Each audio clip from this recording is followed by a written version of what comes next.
মায়া দুই হাতে মাথা চেপে বিছানার পাশে ঝুঁকে বসল।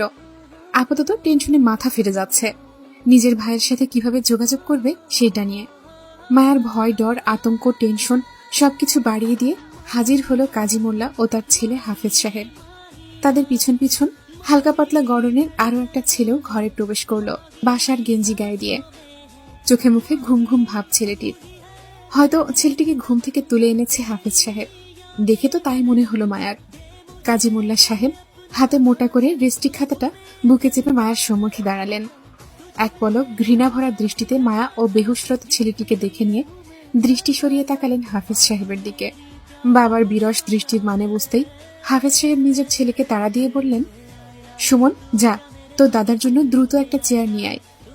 বাবার কথা অনুযায়ী তাই করল সুমন। চোখের পলকে পাশের ঘর থেকে চেয়ার এনে দিল দাদা কাজী মোল্লা সাহেবকে বসতে।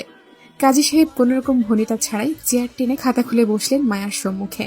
শব্দ করে গলা খাকিয়ে মায়ের উদ্দেশ্যে হুমকি স্বরূপ বললেন, মানুষের সাহায্য করা আমার ধর্ম, তাই বলে আমার কাছে পাপের জায়গা নেই। আমি জেনাকারীদের ঘৃণা করি। তোমরা অপবিত্র হয়ে এসেছ আমার দুয়ারে। আমার ঘর পবিত্র, তোমরা অপবিত্র করেছ, তাই আমি আল্লাহর নামে তোমাদের পবিত্র করতে চাই কালিমা পড়িয়ে। আমার কাছে মিথ্যার সুযোগ নেই। তোমাদের অবস্থা বলে দিচ্ছে তোমরা নোংরামি করে পালিয়ে আসছো এখানে। আর এই মেয়ে, যে ছেলের সঙ্গ ধরে নিজের পরিবারকে ছেড়ে আসলে, সেই ছেলে তোমার কতটুকু আপন হবে সেটা তুমি কয়দিনের মাঝেই বুঝে যাবে আশা করি। এই ছেলে যে কারো আপন না সেটা পুরা দেশ জানে। ক্ষমতার অহংকার যার রন্ধ্রে রন্ধ্রে, সে তোমাকে কতটুকু ভালো রাখবে আল্লাহ জানে। যাই হোক, আল্লাহ তোমার সহায় হোক। আমি এখন বিয়ে পড়াচ্ছি, সুন্দরভাবে বিয়েটা শেষ করো, নয়তো আজ তোমার ক্ষমতাধর প্রেমিকও প্রাণ নিয়ে বাসায় ফিরবে না। তার অবস্থা এমনিতেও ভালো নেই। এই জন্যই বলছি, আমার সাথে তর্কে গিয়ে নিজেদের ঝামেলা বাড়িও না। আমার কিন্তু বেশি সময় লাগবে না এলাকার মানুষ জড়ো করে তোমাদের বিচার করতে। আমার তোমাদের নিয়ে মাথা ব্যথা নেই। আমার সমস্যা হলো পাপ নিয়ে। আমি আবার সহজে পাপ কাজ মানতে পারি না। তাই বলছি, আমি যা বলবো তাই চুপচাপ মেনে বিয়েটা করে নেবে, বুঝেছো মেয়ে? চশমার ফাঁকে চোখ উঁচিয়ে তাকালো মায়ের দিকে কাজী সাহেব। শান্ত ভাব, মনোভাব অত্যন্ত শক্ত ওনার। বিরক্তির সাথে রুষ্টও তিনি। যদি মায়া ওনার কথা না শোনে, তাহলে যে কোনো সময় শক্ত কিছু ঘটিয়ে ফেলতেও দ্বিধা করবেন না তিনি। তারপরও পাপটা মেনে নেবে না সহজে। মায়া হতবম্ব হয়ে তাকিয়ে রইল বৃদ্ধ কাজীর দিকে। কোথায় থেকে কোথায় চলে গেল এই লোক? মায়া কখন কিসের পাপ করলো? উপকার করা কি পাপ নাকি? কারো উপকার করা তো নেকির কাজ, তাহলে মায়া পাপী হলো কিভাবে? ভীতু মায়া আরো সিটিয়ে গেল ভয়ে। এতক্ষণের দমিয়ে রাখা কান্নাটা ফুপিয়ে কেঁদে উঠল ততক্ষণে। মায়ার হঠাৎ কান্নায় ধমকে উঠলেন কাজী সাহেব। মায়া ভয়ে আরো সিটিয়ে গেল, মুখের ভেতরে শাড়ির আঁচল চেপে বসে। মায়ার তখনও জানা নেই কিভাবে জটিল পরিস্থিতি সামাল দিতে হয়, পরিস্থিতির ফ্যাসাদে পড়লে কিভাবে বাঁচতে হয়। অতিরিক্ত ভয় পেলে মায়ের শুধুই বুক ফেটে কান্না আসে। এখনো তাই আসছে। মায়া ভয়ে জড়সড় হয়ে বসল। কাজী সাহেব কালিমা পড়তে পড়তে মায়াকে শক্ত গলায় কবুল বলতে বললেন। মায়া ধমক খেয়ে ভয়ে কান্না করতে করতে কবুল বলে দিল। কিন্তু কাজী সাহেব অর্ধবেহুশ ছেলেটিকে কবুল বলতে বললে ছেলেটি তখন ওই অবস্থায় ঘোরের মাঝেই 3 কবুল বলে ফেলল। মায়াদের বিয়ে সম্পূর্ণ হলো। কিন্তু মায়া একটা জিনিস লক্ষ্য করল, কাজী সাহেব মায়ের স্বামী নামক লোকটার থেকে কোন রকম নাম ঠিকানা জিজ্ঞেস করলেন না, শুধু মায়াকে ছাড়া। যেন তিনি পূর্বে থেকেই ছেলেটির বাপ দাদার নাম জানেন এবং সেই অনুযায়ী তিনি নিজেই সবকিছু লিখে নিয়েছেন কাবির নামায়। মায়া পরিবারের কথা জিজ্ঞেস করলে মায়া শুধু নিজের বাবার নাম আর জায়গার নাম ব্রাহ্মণবাড়িয়া এটুকুই বলল, ব্যাস। মায়াকে কাবির নামায় সিগনেচার করতে বললেন। মায়া কলম হাতে সিগনেচার করতে গিয়ে এক পলক চোখ আউড়িয়ে কাবির নামায় নিজের সদ্য হওয়া স্বামীর সিগনেচারটাতে চোখ বুলালো একটু। বরের জায়গায় স্বামীর নামটা মায়া ভালোভাবে দেখলেও বুঝলো না আসলে সেখানে কি লেখা আছে। মায়া নামটা ভালো করে পরখ করে বুঝলো এটা ইনিশিয়াল সাইন করা। তাই মায়া শত চেষ্টা করলেও সিগনেচারটা মায়ার ছোট মাথায় ঢুকবে না। অসহায় মায়া সিগনেচারের ওপর এক নজর বুলিয়ে চোখ ভর্তি জল নিয়ে তাকালো অর্ধবেহুশ স্বামীর দিকে। সেদিকে এক পলক তাকিয়ে কাঁপা কাঁপা হাতে সেও কাবিননামায় সিগনেচার করে বিয়েটা সম্পূর্ণ করতেই কাজী সাহেব উঠে দাঁড়ালেন খাতাপত্র গুছিয়ে। এক পলক মায়াকে দেখে নিয়ে নিজের ছেলে ও নাতিকে নিয়ে রুম থেকে বের হয়ে যেতে যেতে নিজের বউকে ডাক ছেড়ে বলে গেলেন মেহমানদের কিছু খাওয়ানোর জন্য। রাতের প্রায় শেষ প্রহর। হাতের মুঠোয় বাটন ফোনটি চেপে বিষণ্ণ ভগ্ন হৃদয় নিয়ে অন্ধকারাচ্ছন্ন খোলা আকাশের দিকে তাকিয়ে আছে টিনশিটের জানালা দিয়ে মায়া। ওর ছোট মনের আকাশে আজ ভীষণ মেঘ জমেছে। সেই মেঘের বাঁধভাঙা বৃষ্টি হয়ে বারবার গাল গড়িয়ে পড়ছে ক্ষণে ক্ষণে। মায়া বারবার হাতের উল্টো পিঠে গাল মুছতে ব্যস্ত। সেই সাথে মুঠোয় ফোন চেপে নিজের ভাইকে কল করছে অনবরত। এই ফোনটি বাড়িওয়ালার ছেলের বউয়ের। খাবার দিতে আসায় তখন মায়া ফোন চেয়েছিল মহিলাটির কাছ থেকে।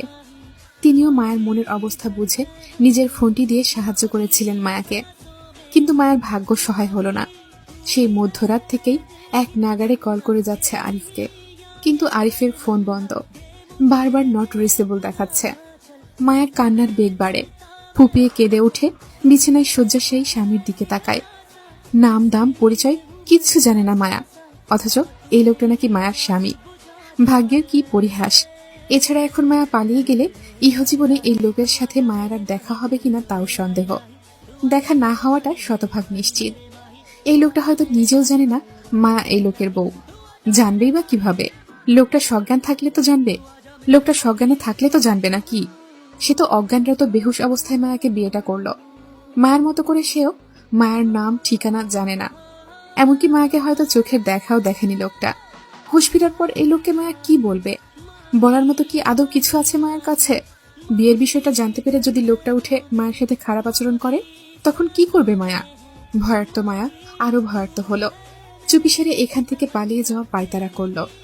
যাওয়ার আগে কি মনে করে স্বামী নামক অচেনা লোকটার সম্মুখে দাঁড়ালো। ইতিমধ্যে লোকটার মাথায় মোটা ব্যান্ডেজ পড়েছে, ডাক্তার দিয়ে করানো হয়েছে। বাড়িওয়ালার ছেলে করিয়েছে। অসুস্থতার জন্য এখনো বেঘরে ঘুমাচ্ছে লোকটা। মায়া লোকটাকে গভীর চোখে দেখে নিয়ে চুপিসারে চলে যেতে গিয়েও পা থেমে গেল। হাতের বাটন ফোনটা চেপে সময় দেখে নিল। 3:40 প্রায়, ভোর হয়েছে। মায়া হাঁসফাঁস করলো লোকটাকে এই অসুস্থ অবস্থায় একা রেখে যেতে। একটা মাত্র স্বামী মায়ার। এই অসুস্থতার মাঝে যদি মায়া ফেলে চলে যায়, তখন মায়ার পাপ হবে না? না থাক, মায়া নয় আরেকটু কষ্ট করে কেটে কুটে স্বামীর পাশে থেকে গেল পাহারা দেওয়ার জন্য। তবে স্বামী চোখ খোলার আগে মায়া পালিয়ে গেলে তখন লোকটাও মায়াকে অপ্রকাশিত বিয়েটার জন্য দায়ী করতে পারবে না। মায়া বেঁচে যাবে সারা জীবনের জন্য। এমনিতেই লোকটা মায়াকে ভালোভাবে দেখায়নি। এরপর আবার মায়ের সম্পর্কে সে কিছু জানেও না। এখন যদি মায়া পালিয়ে যায়, তাহলে জীবনেও মায়াকে খুঁজে পাওয়ার সম্ভাবনা নেই। স্বস্তির মনে মায়া ততক্ষণ বসে রইল যতক্ষণ পর্যন্ত না আরিফ মায়ের কলটা রিসিভ করে। মায়ের কল তার ভাই রিসিভ করে ভোর 4:56 দিকে। তখন প্রায় ভোর হয়ে গেছে ধরনীর বুকে। উৎফুল্ল মায়া নিজের ভাইকে ওর অবস্থানের কথা জানিয়ে সবকিছু ছেড়ে ছুড়ে তৎক্ষণাৎই পালালো খোলা জানালা দিয়ে। তবে যাওয়ার আগে নিজের হাতের বাটন ফোনটা রেখে গেল স্বামীর সাহায্যের জন্য। মায়ের অচেতন স্বামীর ঘুম ভাঙে প্রায় 7টার দিকে। মাথা চেপে উঠে বসতেই রুমে ঢুকে কাজী সাহেব। তীক্ষ্ণ দৃষ্টিতে রুমের আশেপাশে তাকিয়ে মায়ের খোঁজ করে বলল, মেয়েটি কোথায়? গম্ভীর কণ্ঠ কানে আসতেই ভারী মাথা চেপে চোখ তুলে কাজী সাহেবের দিকে তাকালো ছেলেটি। মাথা ব্যথায় এমনি মাথা হ্যাং হয়ে আছে। তার উপর অপরিচিত জায়গা, অপরিচিত মানুষের মুখে অপরিচিত কোনো মেয়ের খোঁজ তার কাছে করছে ভেবে বিরক্তিতে খানিকটা কপাল কুঁচকে আসে ছেলেটির।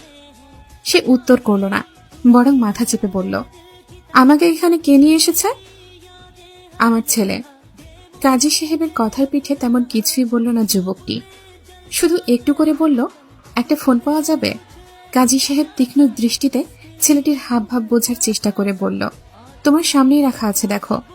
ছেলেটির চোখ আউড়িয়ে নিজের সামনে থেকে মায়ের রেখে যাওয়া বাটন ফোনটি হাতে তুলে নিতে চাইলে কাজী সাহেব আবারও মায়ের খোঁজ করে বলল, তোমার সাথের মেয়েটি কোথায়? ফোনটি হাতে নিতে নিতে কপাল কুঁচকে তাকায় কাজী সাহেবের দিকে ছেলেটি। মূলত সে তখনও বুঝতে পারছে না তাকে বারবার কার কথা জিজ্ঞেস করা হচ্ছে। কিসের মেয়ে? অকপটে সোজাসাপটা উত্তর করল কাজী সাহেব, তোমাকে নিয়ে রাতে যে মেয়েটি এসেছিল এখানে, আমি তার কথা জিজ্ঞেস করছি। সে কোথায়? তাকে দেখছি না কেন? ছেলেটি কপাল কুঁচকিয়ে কিছুক্ষণ ম্লান থেকে মনে করার চেষ্টা করলো আসলে কাজী সাহেব কার কথা বলতে চাচ্ছে তাকে। কয়েক সেকেন্ডের মধ্যে স্মরণে আসলো একটা ঝাপসা লাল হিজাবধারী মেয়েলি মুখ। রাস্তায় দেখা হয়েছিল মেয়েটার সাথে তার। দুর্বলতায় ঠিকঠাক মেয়েটার ফেসটাও দেখা হয়নি তার। এরপর থেকে সে নিজের হুঁশেই ছিল না বলতে গেলে। অথচ এখন সকাল হতে না হতেই সেই মেয়ের খোঁজ তার কাছে করছে। অদ্ভুত তো, যে মেয়েকে দেখেইনি জীবনে সেই মেয়ের খোঁজ কিভাবে দেবে সে? বিষয়টি সে তেমন একটা আমলে না নিয়ে স্বাভাবিক ভঙ্গিতে বাটন ফোনে নাম্বার টাইপিং করতে করতে অকপট উত্তরে বলল, আমি জানি না সে কোথায়। কাজী সাহেব খানিকটা অসন্তুষ্ট গলায় বলল, তুমি জানো না মানে? যুবকটি বাটন ফোনে টাইপ করে কাউকে মেসেজ পাঠিয়ে দুর্বল শরীরে উঠে দাঁড়ালো। আপাতত নিজের গন্তব্যের জন্য বের হবে সে, এখানে আর এক মুহূর্তও নয়। কিন্তু কাজী সাহেবের বরাবর তীক্ষ্ণ দৃষ্টি এড়িয়ে পকেটে দুহাত গুজতে গুজতে বলল ছেলেটি, আপাতত বলতে পারছি না আপনার অনুসন্ধানকৃত মেয়েটি কোথায়, আর না তার খোঁজ আমি নিতে ইচ্ছুক।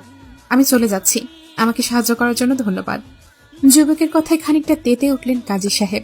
তিনি চেনেন এই পাষাণ ছেলেকে, খান পরিবারের নিহাল চৌধুরীর বড় ছেলে আমরাহাম রিদ খান। রাগী আর উগ্র চলাফেরার জন্য বেশ বদনাম এই ছেলের। ক্ষমতার জোরে মাটিতে পা পড়ে না এই ছেলের। তবে মেয়েলি বাজে বিষয়ে কখনোই খান পরিবারের কাউকে জড়াতে শোনেনি।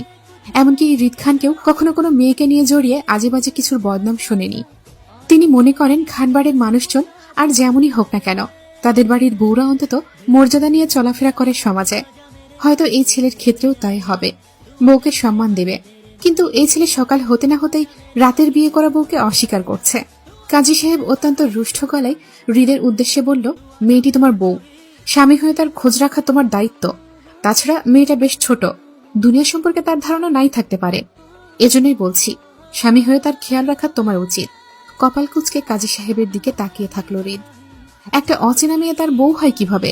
হৃদ ভাবল, হয়তো রাতে হৃদের সাথে মেয়েটিকে দেখে কাজী সাহেব ভুল ভাবছে যে ওই মেয়েটি তার বউ হতে পারে।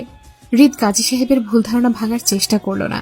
এত বেশি কথা সে কারোর সাথে বলার প্রয়োজন মনে করে না। তার এখানে কোনো কাজ নেই, বিধায় সে এখান থেকে চলে যাওয়া উচিত মনে করে।